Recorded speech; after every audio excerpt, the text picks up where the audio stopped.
Familiar dengan gambar-gambar berikut ini?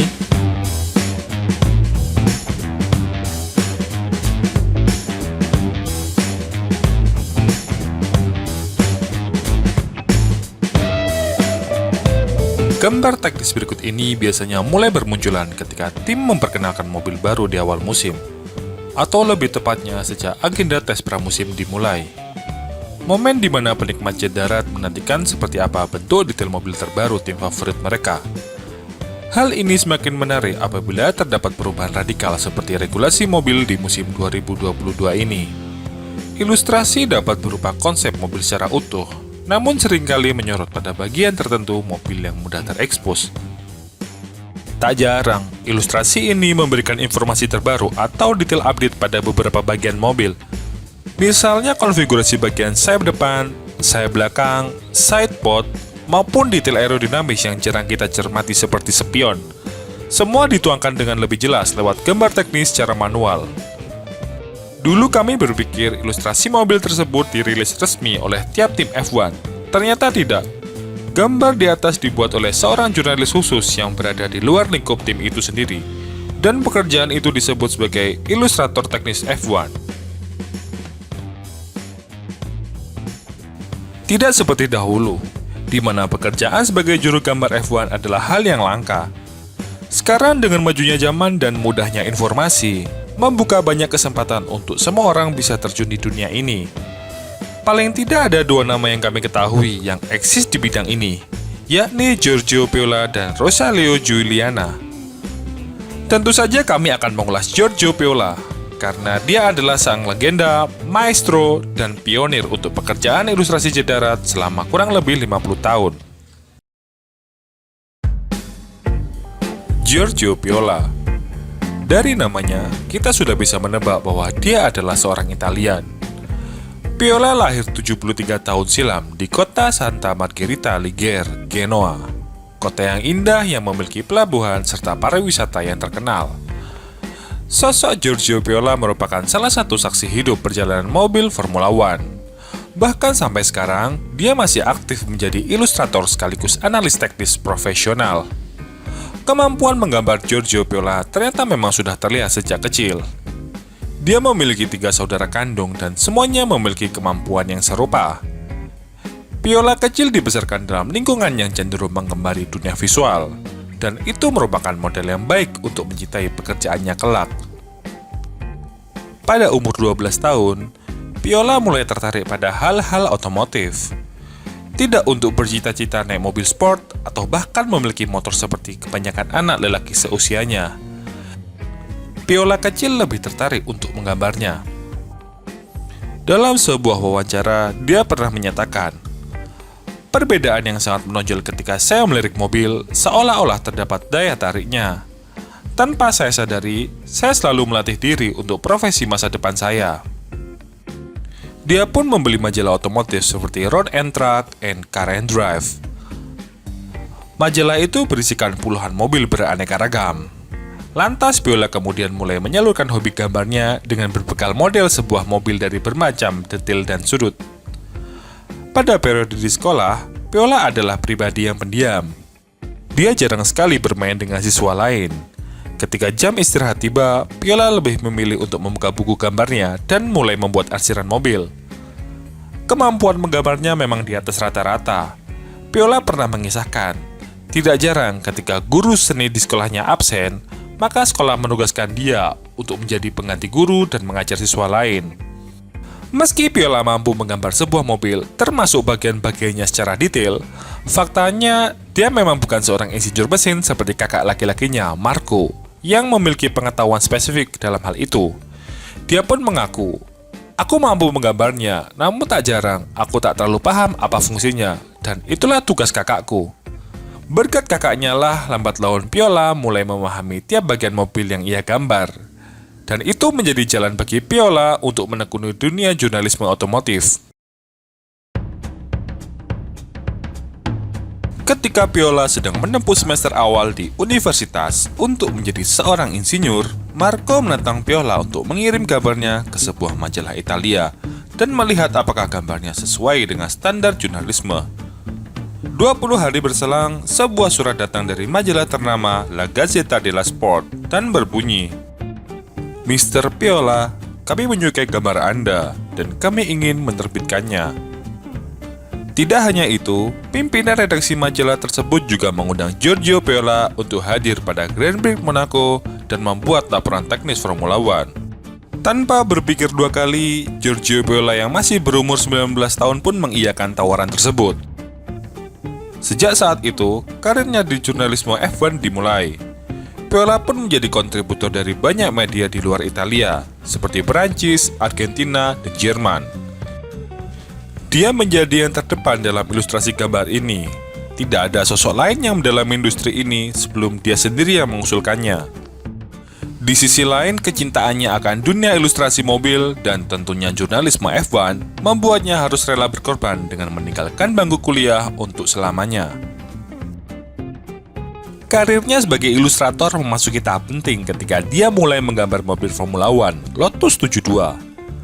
Sekadar informasi, Lotus 72 adalah mobil paling inovatif di zamannya dengan kelengkapan suspensi torsion bar, radiator depan, rem depan di dalam, sayap belakang yang menggantung, dan hidung mobil yang melebar. Mobil inilah yang sukses mengantarkan Emerson Fittipaldi menjadi juara dunia F1 termuda dalam sejarah, yaitu di usia 25 tahun. Sebelum akhirnya dipecahkan oleh Sebastian Vettel di usia 23 tahun. Kembali ke Giorgio Piola. Dia pun menjelaskan betapa menantangnya ketika pertama kali menggambar mobil F1. Dimensi yang besar dan banyak detail yang harus dikerjakan tiap bagian, semua menggunakan gambar tangan, dan tantangan terberatnya adalah memberikan arsiran yang pas. Ada waktu di mana dia berhenti sejenak karena jarinya terasa kebas. Hal itu semata-mata karena tidak boleh ada kekeliruan dalam goresan gambar. Berbeda dengan saat ini, setiap progres gambar bisa disimpan dalam disk, serta kesalahan gambar sefatal apapun bisa diedit dengan software komputer. Itulah kenapa gambar mobil Lotus 72 selesai dalam kurun waktu 45 hari. Waktu yang sangat lama bagi Giorgio Piola yang sebelumnya belum pernah menggambar mobil F1 sedetail itu. Semuanya dilakukan secara manual di atas kertas yang sangat besar. Dalam sebuah wawancara panjang, Piola pun menegaskan, dia lebih menyukai dunia gambar saat sebelum software foto ditemukan. Dahulu dia bisa begadang hampir setiap malam selama 40 hari hanya untuk menyelesaikan gambar-gambar yang sangat besar. Saat ini karya Piola telah menggunakan teknik yang lebih modern, tetapi ia masih tetap setia pada akarnya. Dia tetap menggunakan gambar dasar dengan tangan sebelum melakukan tracing dan modifikasi lebih lanjut secara digital. Berbekal kamera profesional serta insting tajam teknikal, Piola mendatangi tiap paddock dan mengabadikan mobil-mobil yang sedang dipersiapkan kru pit. Lantas dia menyelesaikan foto itu di tempat kerja dan mulai menuangkannya dalam bentuk ilustrasi dua dimensi yang luar biasa. Gambar dia menjadi bagian utama di antara liputan berita F1 yang sedang hangat di media massa, terutama hal-hal yang menyangkut isu teknis mobil F1. Karena pekerjaannya sebagai Formula One Technical Contributor yang selalu memberikan informasi terupdate mengenai sisi teknis mobil balap, secara tidak langsung menjadikannya sebagai orang yang paling sering menghadiri gelaran F1 di seluruh dunia. Jika dihitung-hitung, dia konstan telah terjun dalam dunia gambar F1 paling tidak selama 50 tahun. Entah berapa ribu ilustrasi yang telah dia kerjakan. Bayangkan, dia telah mengalami bermacam-macam era mulai zaman Fittipaldi, Alain Prost, Senna, Hakkinen, Schumacher, Raikkonen, Alonso, Hamilton, Vettel, hingga Verstappen. Sudah berapa puluh perubahan dari regulasi mobil dan jenis mesin yang sudah dia rekam. Sekarang informasi menyangkut sisi teknis F1 sangat melimpah di sosial media. Banyak sekali foto dan dokumentasi update yang bisa diakses dan dipelajari langsung oleh siapa saja. Namun tak jarang, kita sulit memahami di mana bagian yang patut dicermati, dan disitulah Giorgio Piola memberikan perbedaan. Karya-karyanya memudahkan kita sebagai penikmat balap F1 untuk memahami teknis mobil yang lebih mendalam. Berbeda dengan foto poster yang hanya menampakkan F1 dengan tampilan umum, gambar Giorgio Piola begitu detail dan gamblang, hingga kita tahu betapa kompleksnya teknologi F1 dari setiap gambar yang dia buat. Di Italia tahun 1976, terdapat kejuaraan bernama Super Formula Ford. Viola yang saat itu sudah terkenal di dunia ilustrator F1, dikontak oleh salah satu pemilik tim lokal dan memintanya untuk mendesain sebuah mobil. Dia membuat desain untuk bodi mobil secara menyeluruh. Hal yang menarik adalah Viola tidak dibayar untuk desainnya, namun dia diberi kesempatan untuk turut serta menjadi driver dalam beberapa seri. Tercatat, Viola beraksi sampai 8 kali balapan. Uniknya meski tidak pernah menjadi yang tercepat, Viola juga bukan pembalap yang lambat. Selama balapan dia stabil di posisi tengah antara 10 dan 12 dari total 22 pembalap. Dia pun hanya mengalami sekali crash di Mugello. Hasil yang luar biasa karena Viola melakukannya hanya untuk bersenang-senang. Di akhir musim, tim Viola bersama Guido Pardini sebagai pembalap utamanya berhasil memenangkan kejuaraan dengan desain mobil yang dia rancang. Sebagai seorang jurnalis yang diharuskan mengunjungi paddock secara rutin untuk melakukan peliputan, terbentuknya hubungan yang akrab dengan para pembalap adalah hal yang lumrah dan bagus. Riccardo Patrese, Elio De Angelis, Nelson Piquet, dan Alain Prost adalah beberapa contoh teman dekat Giorgio Viola.